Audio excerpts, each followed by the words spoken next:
dos vídeos.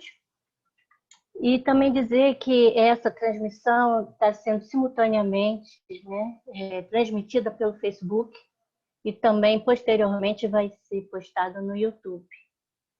Tá? Isso é importante.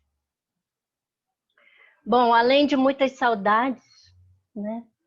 Naves, eu chamo ele de Naves, tá?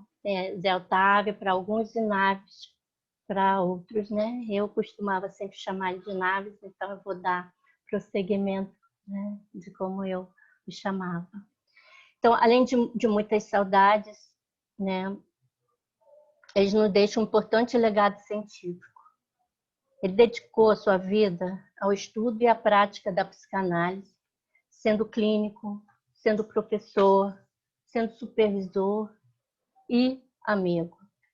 Ele praticou uma clínica, embora rigorosa, sempre foi carregado de afeto, de cuidado e respeito aos seus analisantes. Ele, como professor, ele sempre transmitiu seu vasto conhecimento teórico e tinha um olhar para a teoria freudiana muito própria, muito criativa, até muito poética.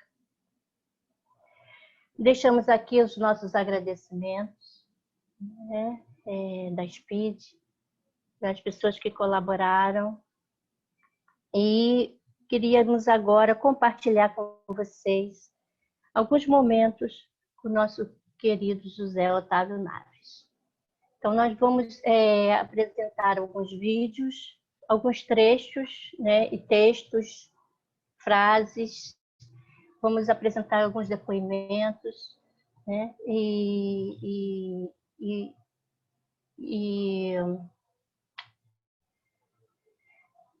é isso.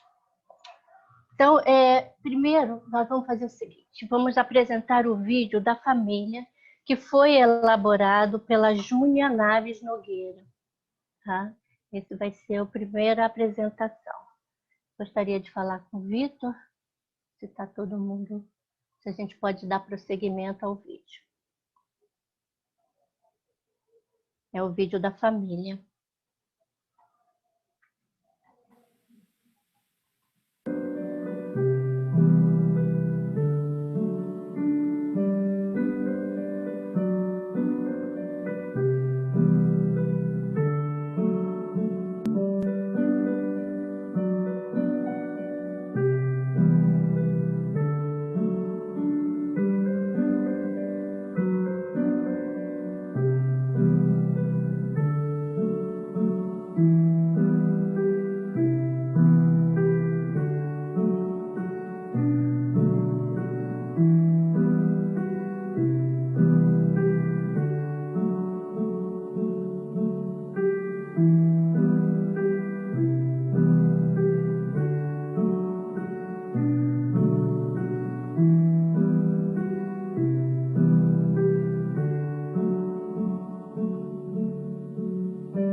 Realmente, né, traz muitas lembranças emocionantes, né?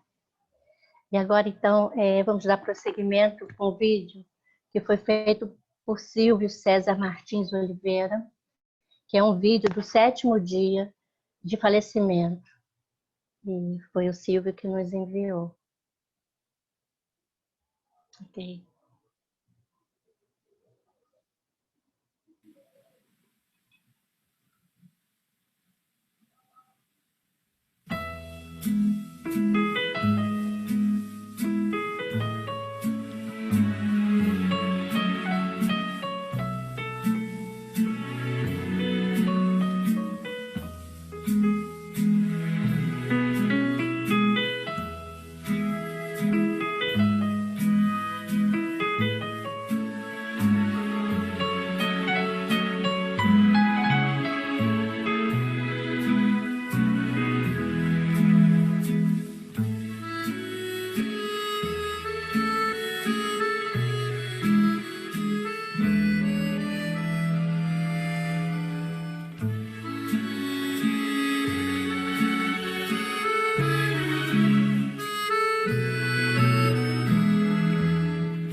Eu queria agradecer ao Silvio nessa linda homenagem, também aos familiares, né, por terem enviado o vídeo, realmente emocionante. Eu acho que onde o Naves estiver, ele deve estar assim, rindo, aquela risada gargalhada gostosa que ele dava, né? Assim, quando ele estava emocionado, né? E ele dava aquela gargalhada gostosa, né? Que contaminava todo mundo. Então, agora vamos dar prosseguimento com a psicanalista da ASPID, a Cíntia Azevedo, e da Débora Geller, também psicanalista da ASPID. Elas vão, então, poder trazer textos, alguns fragmentos, algumas frases, né, que mais, assim, que a gente pôde, nesse tempo curto, enfim, poder selecionar, tá? Então, Débora e Cíntia, a palavra está com vocês. Oi, boa noite a todos.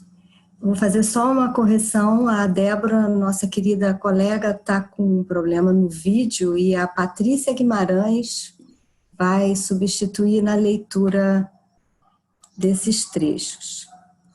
O José Otávio, ele teve vários trabalhos publicados em jornadas e revistas universitárias especializadas durante a sua carreira, né? E além da tese de doutorado que a gente leu, entre umas resenhas e artigos, a gente encontrou vários textos, mais de 20 textos, mas nem todos disponíveis. Nós selecionamos 3, dos quais nós extraímos algumas citações que pareciam que nos colocavam assim, diante do Zé Otávio numa aula, quando a gente ouvia ele falar e depois ele percorrer assim em silêncio o olhar de cada um na sala de aula. Então eu convido aqui a Patrícia para ler o primeiro. Ok, boa noite. Bom, eu fui convocada de ultimíssima hora, mas estou pronta aqui a ler o texto do Zé. Já dei uma olhada rápida, espero não errar. Mas, enfim, para mim sou grata de ter essa oportunidade, porque o Zé, além de participar dos seminários do Zé na SPID, o Zé foi meu analista durante alguns anos. E eu devo dizer que sou grata a ele, apesar de que alguns digam que não se deve ser grato aos analistas. Eu sou, sim, grata ao Zé. Bom, enfim, eu vou começar aqui a leitura. Não existe na melancolia nenhum espaço possível entre o olhar e o horizonte que fascina. Tal horizonte não se afasta, como todo horizonte, do olhar que o persegue. Ao contrário, ele se imobiliza, congelado por uma sensorialidade que não gera conhecimento algum. Na clínica, independentemente de qual seja o diagnóstico, consideramos importantes as relações que o cliente experimenta com o corpo próprio e com o corpo de outro. Na melancolia, não é possível esquecer, visto que a memória é rainha. Esquecer ou recalcar seria perder o valor de uma identificação insubstituível. Não podemos pedir a alguém que esqueça sua única verdade, mesmo que salvaguardada por uma consciência perceptiva, salvo se puder ter a garantia de restabelecê-la através de outras vinculações. Sobretudo, se a lembrança mantida com tamanha desmesura é uma representação imaginária do corpo próprio. Essa semente de uma ficção normalmente culminaria numa expressão mais positiva de um corpo subjetivado. Mas a sua única e parca verdade como ficção seria uma precária imagem de si. Assim, ele, o melancólico, tenta extrair dela mais verdades que o seu espaço estreito pode construir. É somente essa atenção interna, como consciência única e rígida, sem fugacidades, que intensifica e preserva sua empobrecida, mas exacerbada criatividade inicial. A borda da consciência se caracteriza pela constante fugacidade dos coloridos que percebe e que os torna exclusivos para a experiência de cada indivíduo, tornando mais complexa essa particularidade que a percepção já lhe teria dado.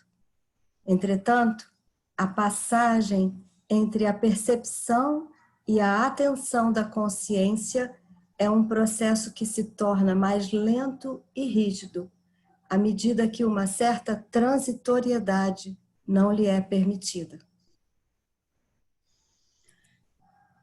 Entre o perfil da cultura como expressão da realidade psíquica e o inconsciente, desejo que forja também essa realidade, a consciência transitória se instala como uma entidade alfandegária que ilumina o mundo dos objetos, dentro da aparência que a realidade psíquica suporta e os transforma a seu agrado para satisfazer o desejo inconsciente.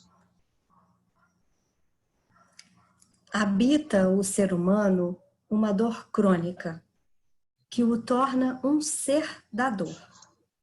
Existiria, entretanto, a analgesia, doença rara em que o indivíduo não acusa qualquer experiência com a dor, o que solicita dele um delicado aprendizado para viver. Esvaziar as teorias e as práticas clínicas do mito de origem, da causalidade linear e da ficção identitária, encontrando uma possibilidade de suportar lidar com o descontínuo e o imprevisível, se revela muito interessante para pensar algo além da dor como culpa e experiência passiva. Relevar que algo sempre escapa pode oferecer possibilidades à organização de um conhecimento e de uma subjetividade possíveis de lidarem com o improvável e imponderável.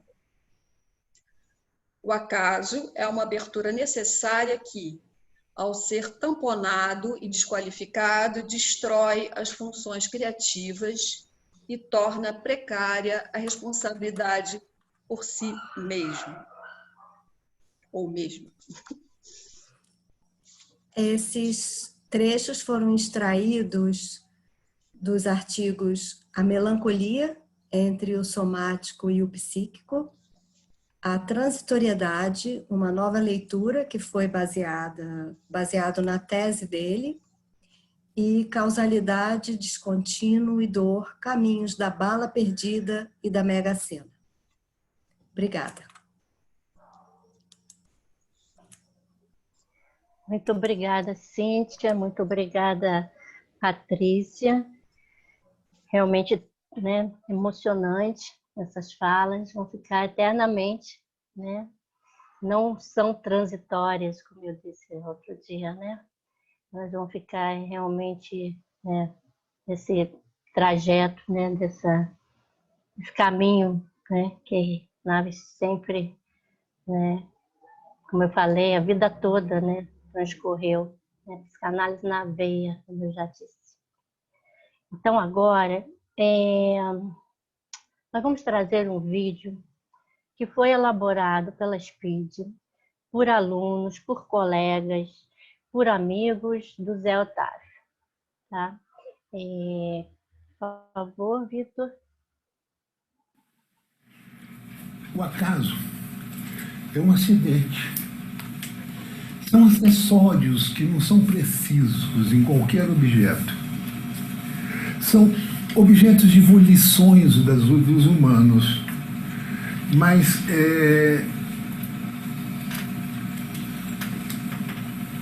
que provocam coisas não termináveis. Quer dizer, todo objeto querido, todo objeto do desejo, de alguma maneira, provoca esse tipo de experiência, né, do acaso.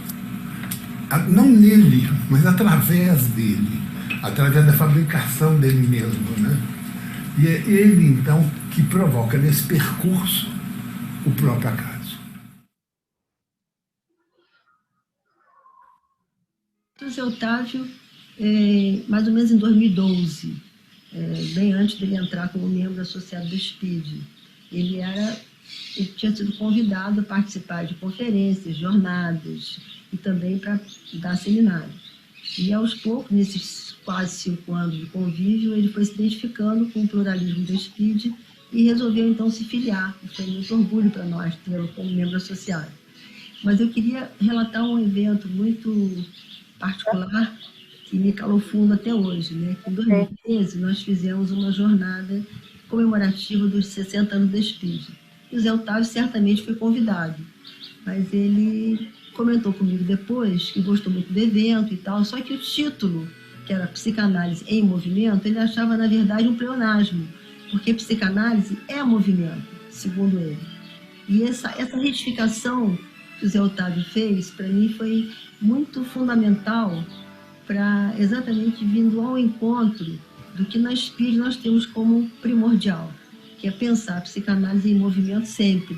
Então, eu queria te agradecer, Zé Otávio, onde quer que você esteja, por essas e outras contribuições preciosas que você fez à SPID e certamente também fora da SPID.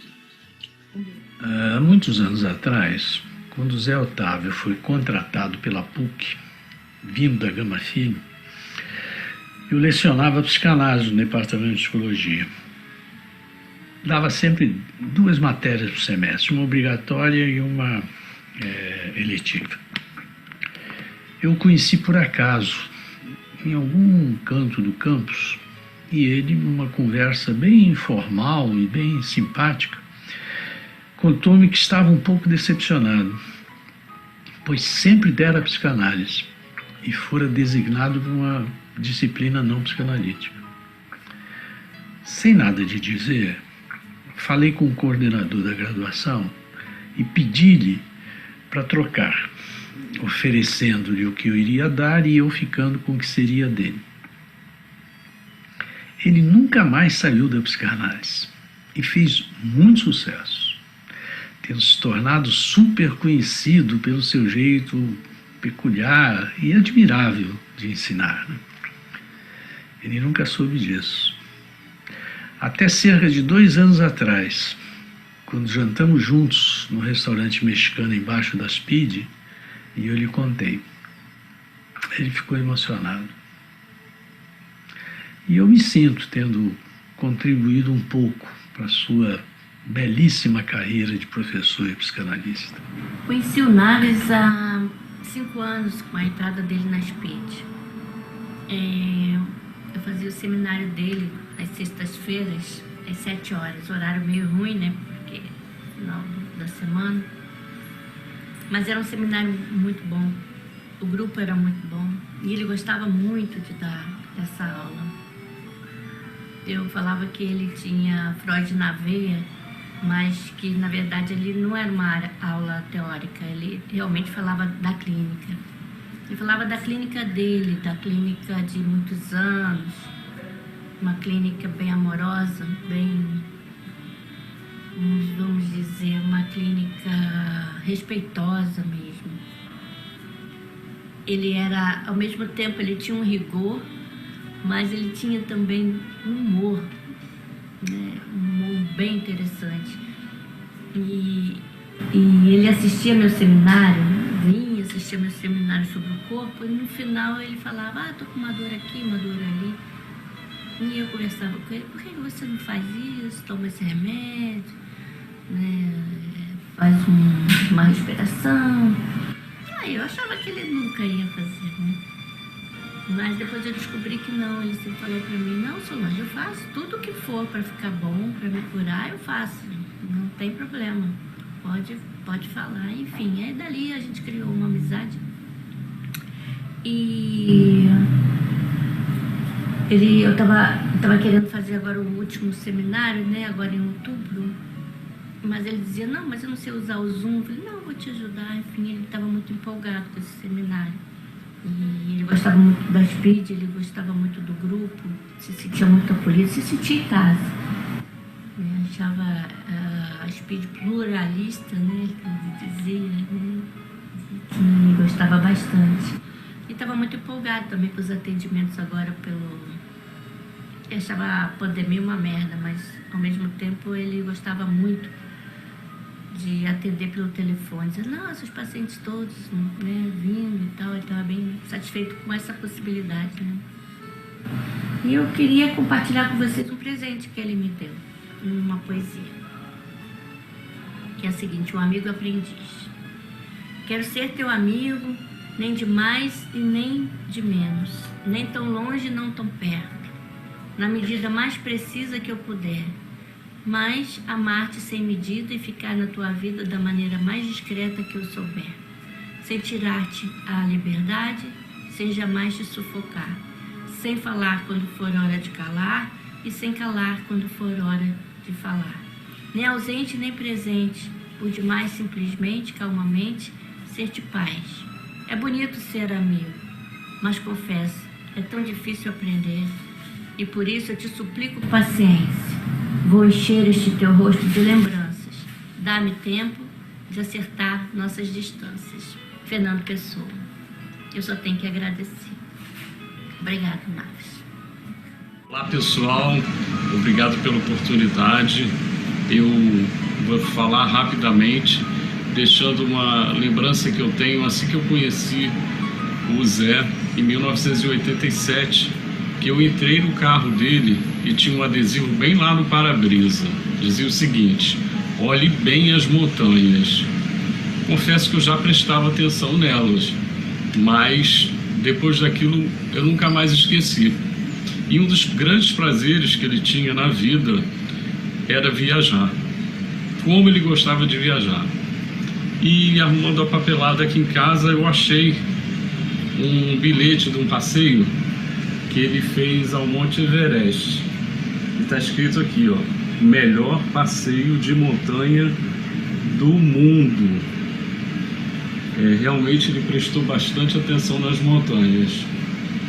Infelizmente esse passeio não estava com ele, mas deixo aqui essa linda memória, essa linda lembrança que ele deixou pra gente. Boa noite a todos. Junto-me a cada um aqui nessa homenagem a José Otávio de Vasconcelos Naves, um amigo com quem pude compartilhar a vida por 3 décadas, a ponto de se tornar até um membro da nossa família, pelos laços que estreitamos. Hoje eu vou falar um pouquinho da experiência de transmissão da psicanálise vivida com Zé. Com Zé, a gente não recitava conceitos. Com Zé, a gente lia, escutava, interrogava, construía. No texto, na clínica, de coordenador de grupo de estudos, do qual comecei fazendo parte a convite da psicanalista e amiga Sônia Viana, passei a fazer supervisão com Zé, a comentar a clínica, a falar dos impasses na transferência. Com Zé, a gente construía, a ponte de certa vez ele trazer material para a gente fazer uma banda de Mébius, para com essa experiência poder falar do dentro e do fora, em Freud, sobre a fantasia, sujeito e objeto, a ponto de que até hoje a topologia faz parte da minha vida. Zé exercitava a ética do bem-dizer e levava isso às últimas consequências, eu diria até que na sua vida pessoal. Então, isso é um traço marcante que ele nos deixa também. E outro traço marcante é que Zé era chegado aos avessos. E com isso, como Guimarães Rosa, ele percebia os equívocos da língua e percebia que, desde cedo, que onde Deus anda, o diabo anda também. E a dualidade pulsional estava sempre presente na sua escuta, né? E com isso, nós fomos afinando instrumentos na clínica, né? A radicalidade da sua transmissão lembra muito a radicalidade da invenção freudiana e de muitos analistas que procuram levar bem longe, né, o que é da ordem do desejo do analista e de sustentar aquilo que é o mais singular de cada um que atravessa o caminho do analista. Então, convido cada um aqui a continuar a manter viva essa transmissão do Zé, que é manter vivo também o discurso radical da psicanálise, da radicalidade de não abrir mão do que é da ordem do desejo e do novo e do inusitado na experiência.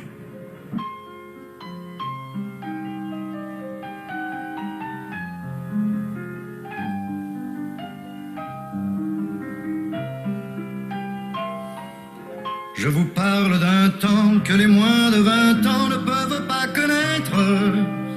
Montmartre en ce temps-là accrochait ses lilas jusque sous nos fenêtres, et si l'humble garni qui nous servait de nid ne payait pas de mine, c'est là qu'on s'est connu, moi qui criais famine et tout. Como homenagear alguém tão querido, com quem tive a oportunidade de compartilhar momentos de alegria e também momentos adversos, esses que a vida traz para todos nós. Dizer que José Otávio Naves foi um professor que encantava seus alunos, um estudioso da psicanálise, um excelente supervisor e analista, eu acho que todos já sabem. Resolvi então falar de José Otávio como amigo, que carinhosamente eu chamava de Zé. Falar do Zé me faz entrar no reino encantado da amizade. Conheci o Zé como professor, mas logo surgiu uma forte amizade entre a gente, que nós cultivamos como se cultiva um jardim. Como bons amigos, nós compartilhávamos valores. Zé era um homem de muitos valores. Amava ópera, viajar pelo mundo, boa comida, amava os gatos, né? E a nossa amizade, ela se expandiu pela minha família. Minha mãe e as minhas duas filhas também partilharam bons momentos com o Zé, né? Gente, eu penso que amigo é para colorir nossas vidas. E Zé foi para mim um davi. Queria deixar aqui minha homenagem para o Zé, né, que foi meu supervisor, meu orientador, meu professor e principalmente meu analista. Né? Ele foi meu primeiro professor de psicanálise, que me fez apaixonar assim, pela psicanálise. Foi amor à primeira vista, né? E nessa fala ali que muitas vezes eu não entendia, mas que me tocava profundamente. E nesse período que eu fiquei sabendo a notícia do falecimento dele, que foi um período até muito difícil de digerir, né, isso que aconteceu, eu pude perceber também o quanto dessas falas dele vivem em mim, né, me orientam, né, como eram falas assim, né, que eram do inconsciente, né, por isso atemporais, e elas não se perdem, continuam comigo, né, e isso me deixou feliz, assim, né, de saber, assim, que eu posso guardar isso comigo, né, e como direção ali, né, de alguma forma. E eu tenho muito que agradecer, assim, né, o Zé foi uma pessoa que me inspirou, né, e que sempre teve um olhar tão atento, né, que eu nunca vi ninguém com esse olhar assim na minha vida, nunca conheci ninguém que tivesse esse olhar atento e esse respeito ao sujeito, né. É uma pessoa que era eticamente assim, né, era uma pessoa extremamente ética, né? E de uma dedicação e de uma generosidade, né, que não tem igual, né? Ele vai fazer muita falta, né? E é isso, eu acho que a gente tem que lembrar, né, dos ensinamentos dele e resgatar esses escritos que são muito preciosos. E é isso. Saudades, muita saudade do Zé. Eu conheci o Zé Otávio no início dos anos 90, bem no início. Mas, na realidade, a amizade se tornou mais forte, né, no final dessa mesma década.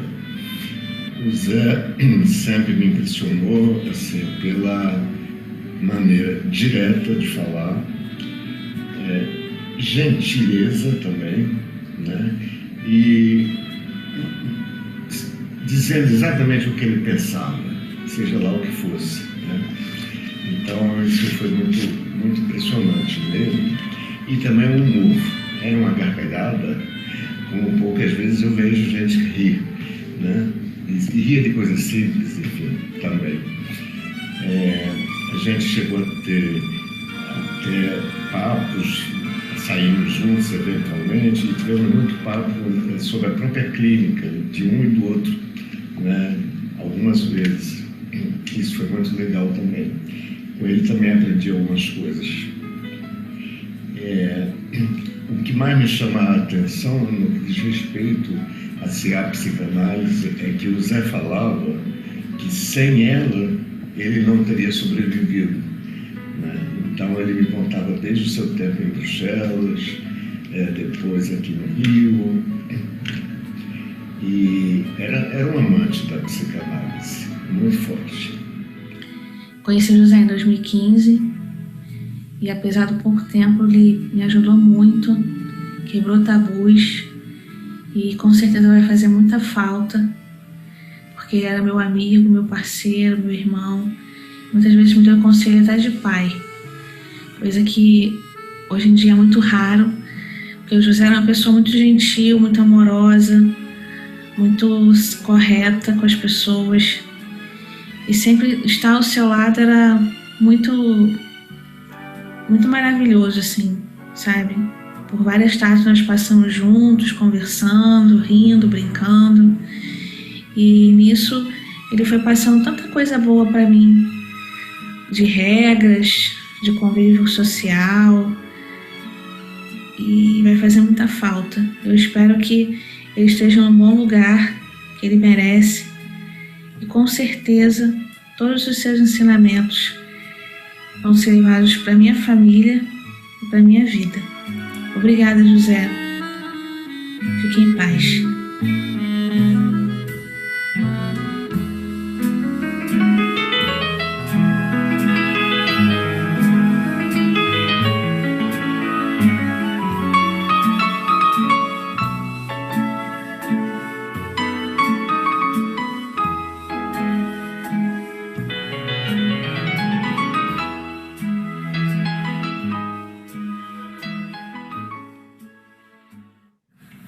Então, a função ficcional da bala perdida e da Mega Sena perderiam seu sentido. Restariam as duas definições aristotélicas. O acaso seria como exterior a nós e ou como uma necessária consequência de nossos próprios atos. Os trópicos teriam que se confrontar, então, com o real subjetivo. E nesse momento, o Brasil talvez reconheça e exaltaria sua própria intimidade. É isso.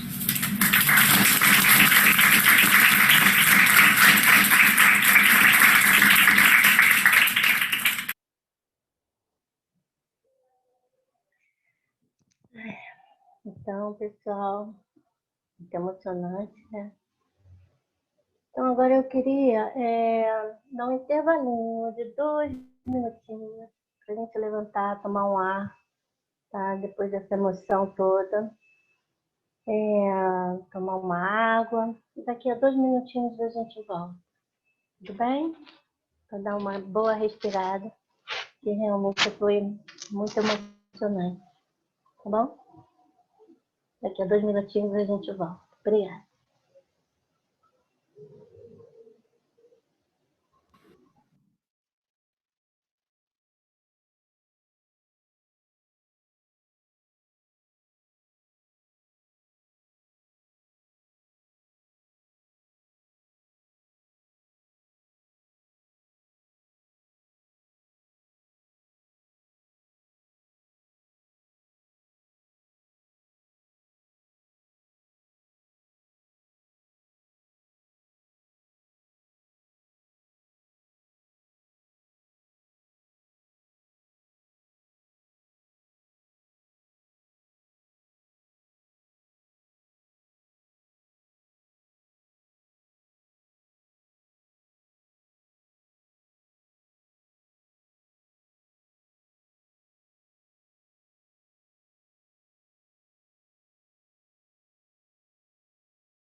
Boa noite. Voltando. Retornando. Boa noite. Bom, acho que conseguimos já esperar um pouco. Então, agora, dando prosseguimento, nós vamos ter a fala, uma mensagem que 2 supervisionandos do Zé mandaram por mensagem. Então, vão ser lidos pela Cíntia Azevedo.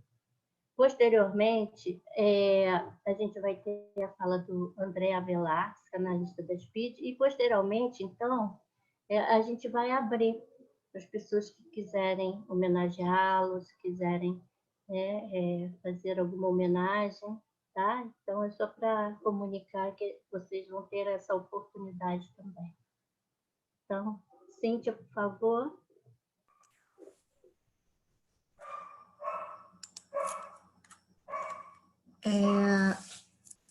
Nós recebemos, enviados pela Mariana, que gravou esse vídeo lindo sobre o Zé, 2 depoimentos por escrito.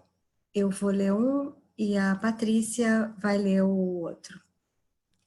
Esse aqui tem o título A Transitoriedade e o Amigo Poeta. Minha homenagem a José Otávio Naves. Em 1915, Freud escreve um pequeno texto denominado Sobre a Transitoriedade, no qual relata um passeio acontecido 2 anos antes, na companhia de um amigo poeta. O diálogo entre os dois tem o poeta lamentando-se da perenidade de toda a beleza à sua volta, o que lhe gerava um sentimento de tristeza e desalento. Enquanto, para Freud, a beleza e o encanto das coisas estavam justamente na sua fugacidade, em sua transitoriedade. Cito uma passagem do texto. A beleza da forma e da face humana desaparece para sempre no decorrer de nossas próprias vidas. Sua evanescência, porém, apenas lhe empresta renovado encanto. Uma flor que dura apenas uma noite, nem por isso nos parece menos bela. Ontem à noite recebi o recado do falecimento de José Otávio Naves. Zé Otávio, como era conhecido, ou simplesmente Zé, como chamávamos no dia a dia, foi decisivo para o meu percurso como psicanalista. Posso dizer alegremente que foi ele o responsável pelo encanto e a acolhida inicial nessa travessia chamada psicanálise. Chegava muito cedo na faculdade para a aula marcada às 7 da manhã. Inúmeras vezes abria o jornal para ler, que havia acabado de comprar, na sala de aula completamente vazia. Zé chegava na sala, sentava-se do meu lado e começava a bater papo. Assim foi se formando uma amizade e relação de admiração por aquela pessoa extremamente simples e ao mesmo tempo enigmática. Participei de sua pesquisa por alguns anos, vindo a fazer supervisão com ele no SPA da faculdade. Olhando para trás e fazendo uma breve retrospectiva, vejo quanto do Zé carrego hoje em todos os pacientes que atendo. Era comum em suas supervisões Zé evocar metáforas para destacar falas que passavam completamente despercebidas e, principalmente, para fazer ressoar o insondável da transferência.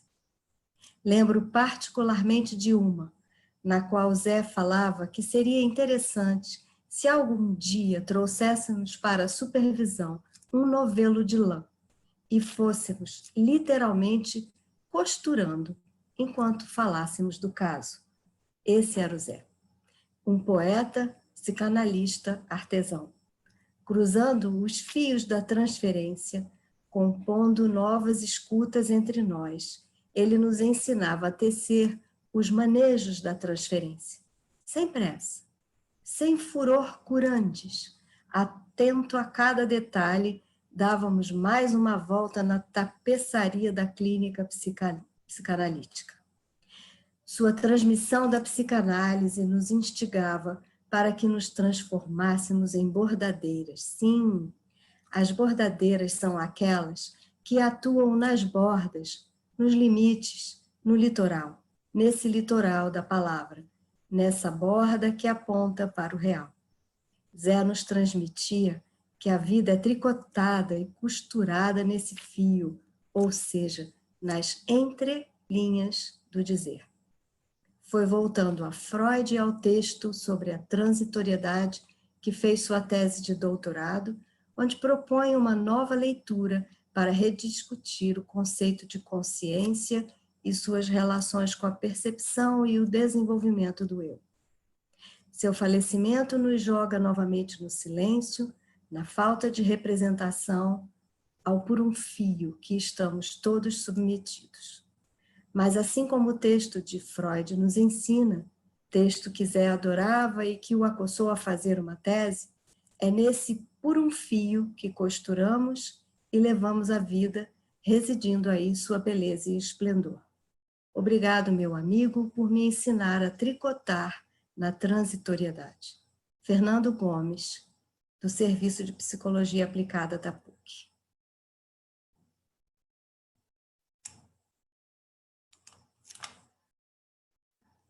Patrícia.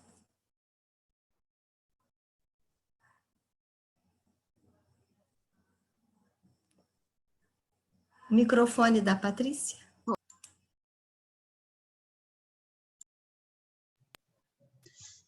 Eu vou ler um depoimento breve e significativo de uma aluna do Zé, chamada Paula Legei, que eu suponho que seja da PUC também. Palavras dela. Muita coisa me marcou, uma capacidade de transmissão incrível. Mesmo que a gente não entendesse nada, e ele realmente falava de outro lugar do que aquele da compreensão, o que ele dizia ficava voltando, e volta ainda hoje. Uma vez ele me perguntou, você tem medo de mim? Quando eu comecei a fazer um grupo de estudos com ele sobre a interpretação dos sonhos. Tem várias frases dele, assim, certeiras, poéticas, e que anteciparam algumas coisas sobre psicanálise e sobre mim, de que só muitos anos depois comecei a me aproximar. Triste de ter deixado para depois, às vezes que tive vontade de me reaproximar dele, mas o que foi dito, fica. Palavras da Paula Legei.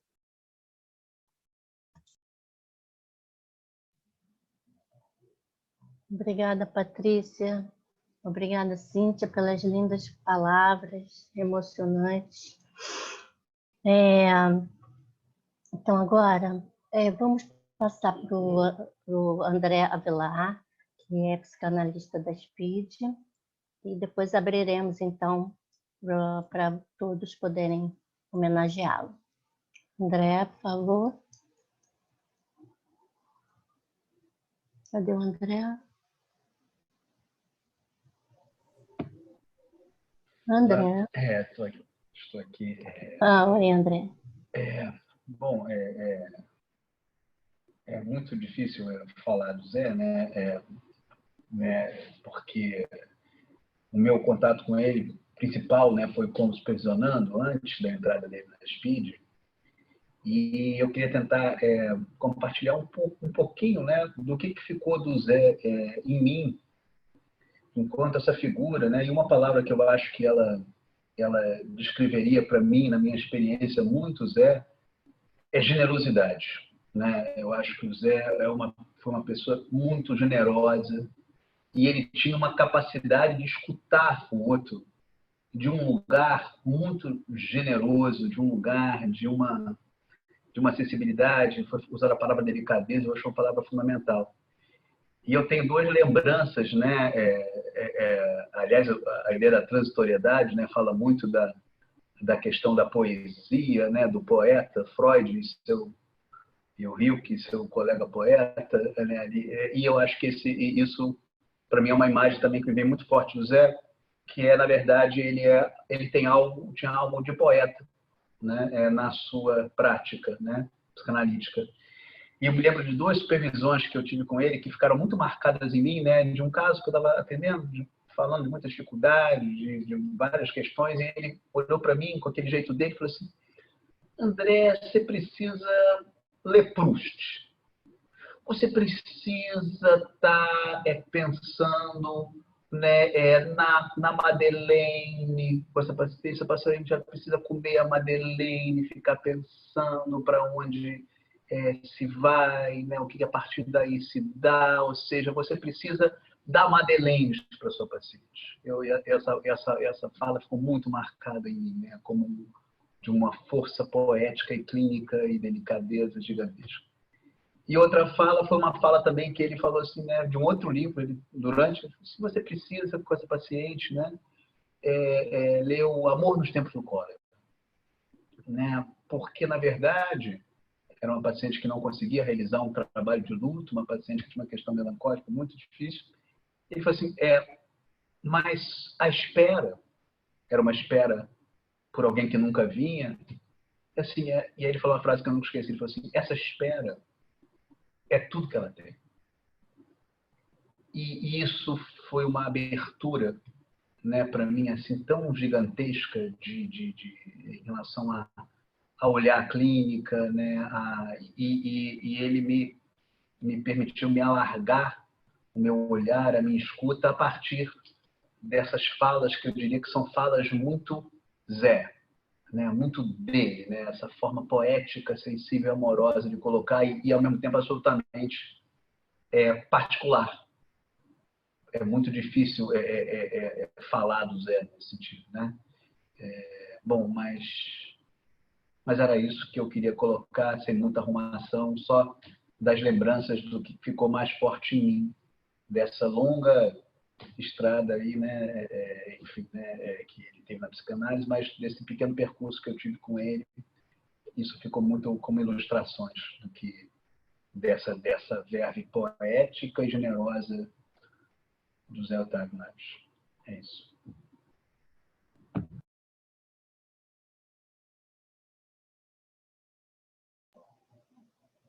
Obrigada, André. Fica um pouquinho em cada um, né? Então, nós vamos ter um tempo, eu vou abrir agora para quem quiser homenageá-lo, mas é um tempo curto, é um tempo de 10 minutos, então eu vou pedir o seguinte, para quem quer falar, levantar a mão, e que seja uma fala breve, tá? Para que as pessoas possam falar, tá? Não muito extensa, tá bom? Alina, gostaria de falar. Eu conheci o Zé Otávio na década de 90, na Escola Brasileira de Psicanálise, seção Rio de Janeiro, uma escola lacaniana, e nós partilhamos a formação. Seminários, pequenos grupos, grandes grupos, conversações, etc. E tal. O que sempre me impressionou no Zé era a sua dimensão corporal e o silêncio que ele trazia. É um tipo de silêncio de quem olha e quer olhar de novo e quer entender algo mais da alma que está diante dele. Porque ele não tinha pressa. Ele vivia num tempo que vocês chamamos de poético, porque é um tempo de transformação e quase religioso. Teve uma época que ele cismou, ele queria estudar João da Cruz. Ele queria estudar os símbolos religiosos. Nós fizemos um grupo quanto a isso. Mas é essa a lembrança de um homem imenso, com um enorme silêncio interior, como se você entrasse numa capela. Era bonito ele.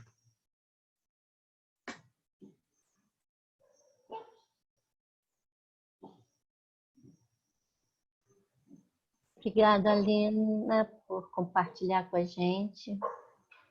Alguém gostaria mais de falar alguma coisa?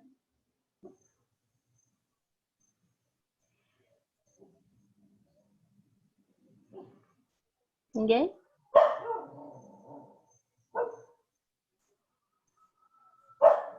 Se quiserem também deixar uma mensagem no chat, eu leio também. Ninguém?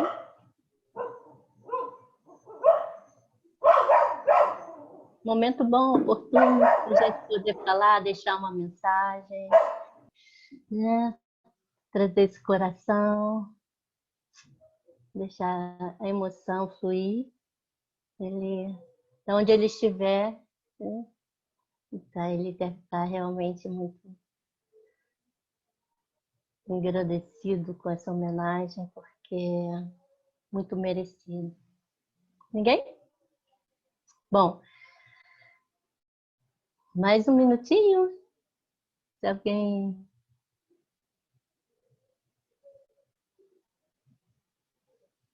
Denise está dizendo que é muito emocionante tudo isso, que ainda vamos levar muito tempo para elaborar essa perda. Ainda tem muito Zé Otávio para a gente rememorar e descobrir. Estamos só no início.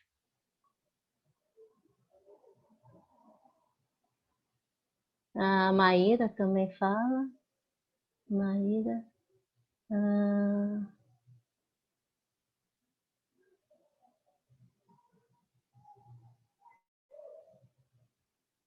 Cadê Maíra? Aqui. Eu era figurinha repetida nas aulas de sexta-noite. Turma bastante participativa. Muito obrigada, Zé.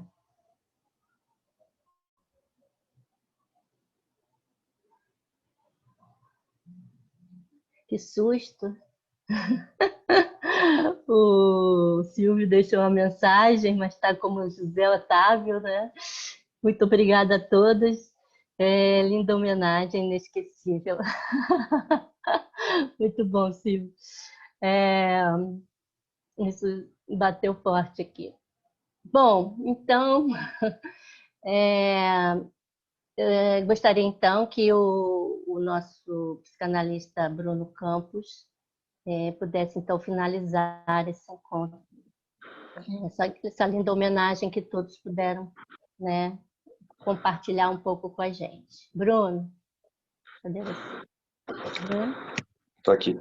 Tá bom. Então, gente, é uma grande honra poder falar um pouquinho de Zé Otávio aqui com todos. Cada um de nós tem um específico Zé Otávio dentro de si, inesquecível, não transitório, como disse a Solange. Então, vou tentar falar um pouquinho desse Zé Otávio dentro de mim e talvez um pouquinho do legado dele, né? Eu acho que talvez seja legal de algumas pessoas saberem, família, enfim. Conheci o Zé Otávio em 1992, quando eu entrei na PUC, e assisti uma aula dele, fiquei muito impressionado, fiquei impactado, apaixonado em silêncio, que é uma coisa raríssima para mim, fiquei em silêncio o semestre inteiro, e sentindo que aquilo ali que era uma fruta que era cedo para mim, né, receber aquilo tudo. Fiquei muito impactado e ficou marcante, inesquecível dentro de mim, aquela experiência. E depois eu sempre me lembrava das aulas como se ele tivesse, até hoje, né, como se ele estivesse declamando uma poesia, né? Ele tem uma existência poética e não apenas as falas, mas como se estivesse declamando. Ele tinha um modo de falar que parecia que ele estava com um crânio shakespeariano, né? Quando ele falava ele dizia um que para mim sempre foi inesquecível, porque ele conseguia transformar as falas de todos os alunos em falas potentes. Os alunos ficavam impressionados. Como é que ele escutou isso na minha fala, né? Nem eu entendi a minha fala dessa maneira. Então as pessoas ficavam emocionadas e sem entender direito como é que ele extraiu aquilo da fala delas mesmas. Então isso eu assisti inúmeras vezes, né? Ele tinha essa fala, me lembrava sempre um estilo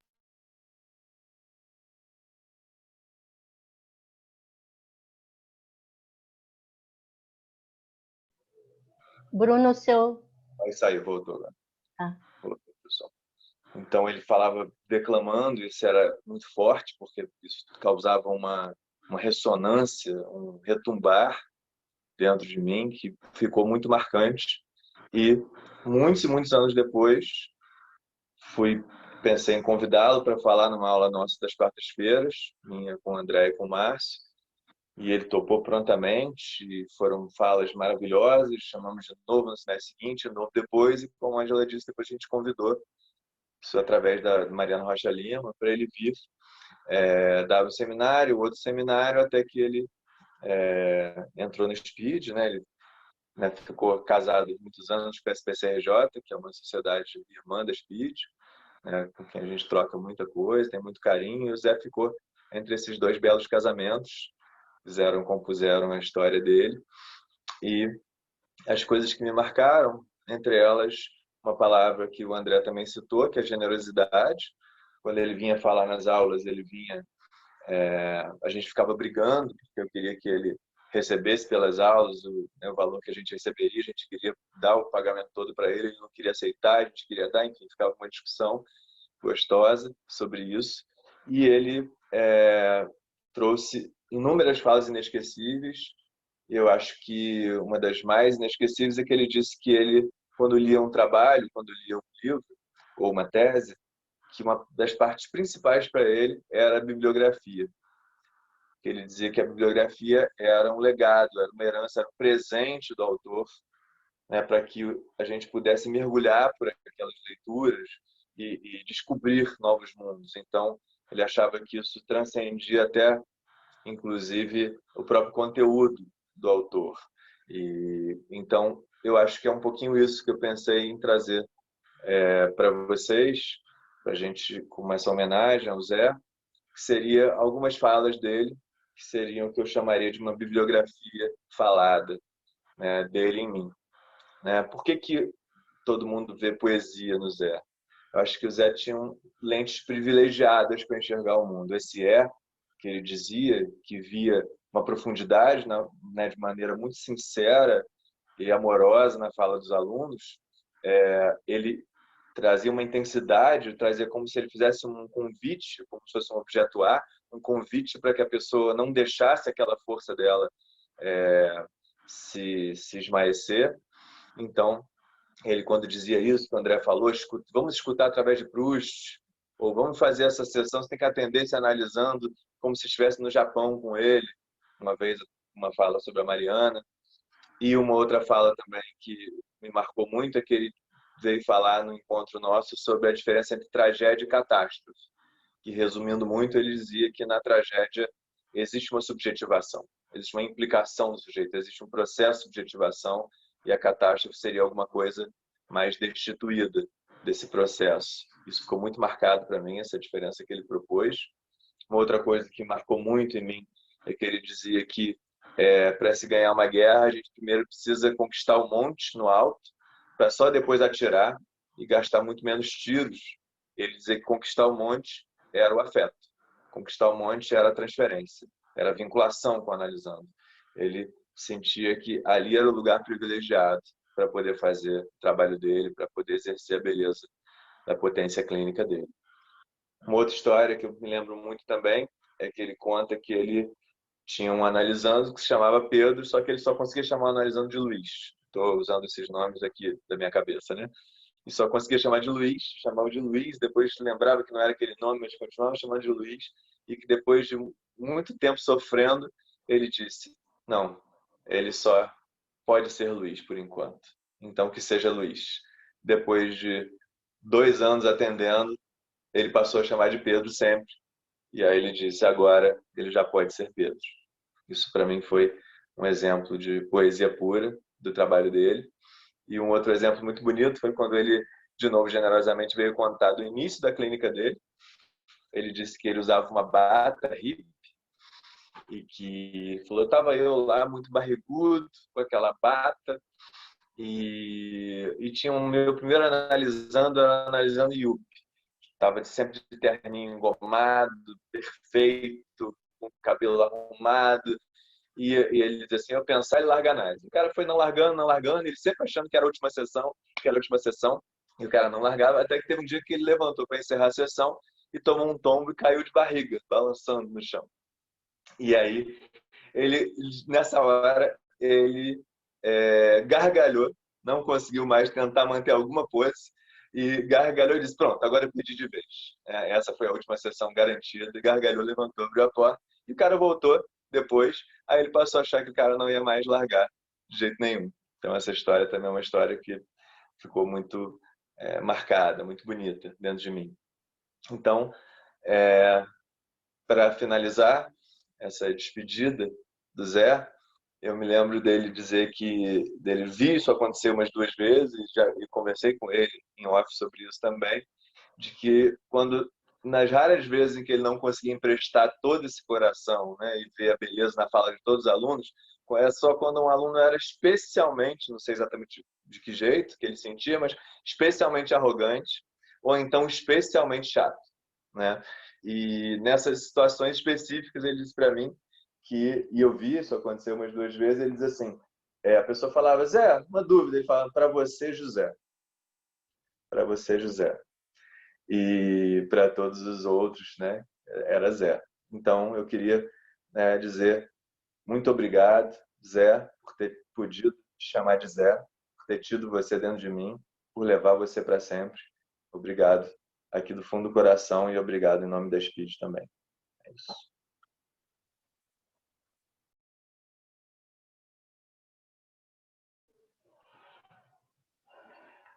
Obrigada, Bruno.